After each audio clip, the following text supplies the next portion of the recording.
But there is one definition, there is one reality of peace, there is one thing that has never changed on the face of this earth, and that is the true desire for peace that resides in the heart of every single human being.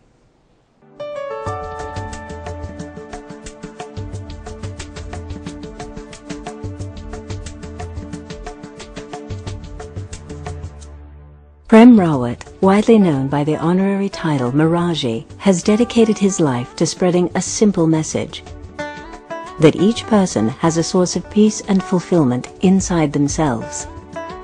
If you are looking for fulfillment and peace, he says, the solution lies within.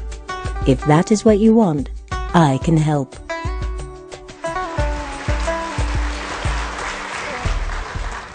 Honorable Mayor, distinguished ladies and gentlemen, thank you for coming this evening to hear what I have to say. Because what I'm about to speak of has something to do with every single human being. I'm not here to try to provide you with another definition of peace. But I would like for you to think of what really peace is. Is peace absence of war? If peace is absence of war, then definitely we've had peace. And then how can it be that from that peace, war comes again? What kind of peace is that? So, peace is not absence of war. Is it that when economies do really well, that people are in peace? Some people think that. If everybody is fed, everybody is doing great, then if that is peace, then why is it that great economies in this world fall? That great countries have no reluctance to go to war? That those very people who are to pursue protection of human beings are the ones that turn the guns on them. Economy is not peace. Then what is peace?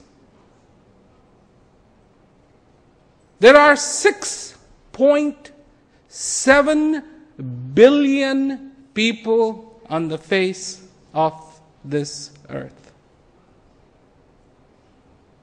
6.7 billion people, give or take a few. What do these 6.7 billion people want?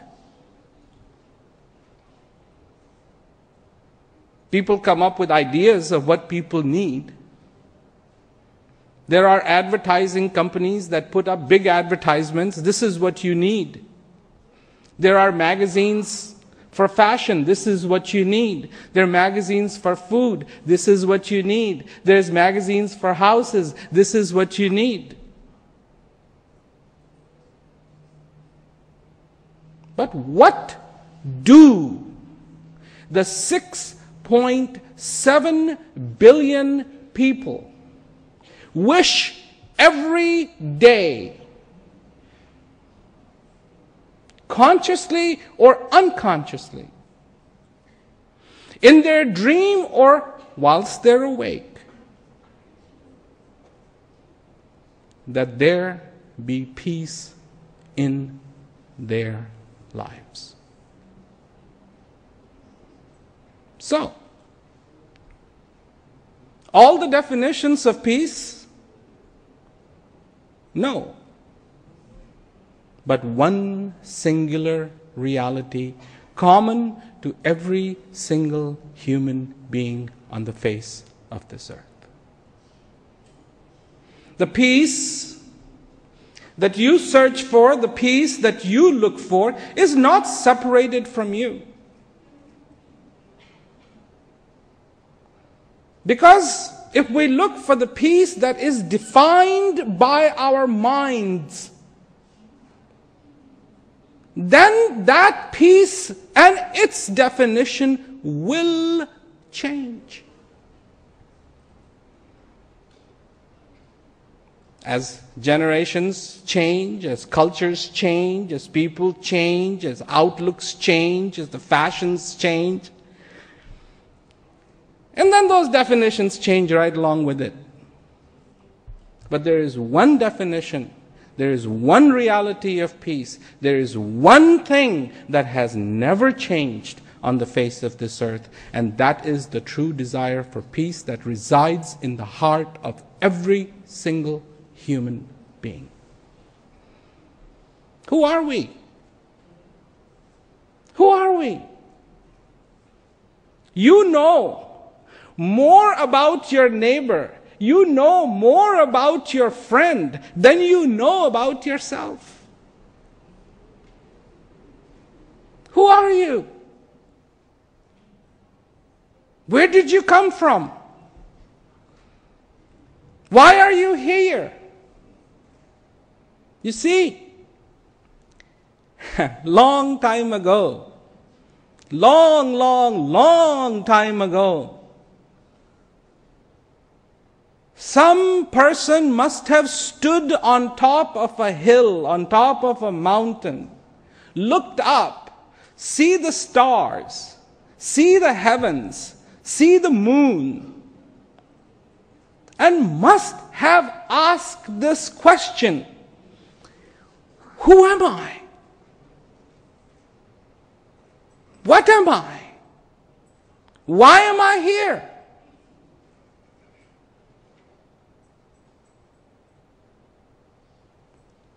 Do you know that these questions are still being asked? They're still being asked. And for as long as there is going to be human beings on the face of this earth, they will still be asked. Because these are fundamental questions. Who are you? These are fundamental truths to you. And until you understand the quest that brings these questions, you can search and search and search, but you will never find your reality. Yes, reality. This is real. This is real. All the books that have been printed, and I'm talking about the man, maybe he lived in caves, maybe he lived on trees. He could not imagine cell phones, he could not imagine cars. He could not imagine what was going to happen. He could not imagine nations. He could not imagine flags. But he asked the questions. Who am I? Why am I here? Do these questions not intrigue you? And yet, where do you find the answers? In a book? No. In some philosophy? No. On top of a mountain? No. Written in a rock? No. They exist in one place only, and it is the book of your heart. You. You. Because what you are looking for truly, whether you call it peace, Whether you call it contentment, whether you call it happiness, whether you call it joy, these are the same names of one thing. And that one thing is your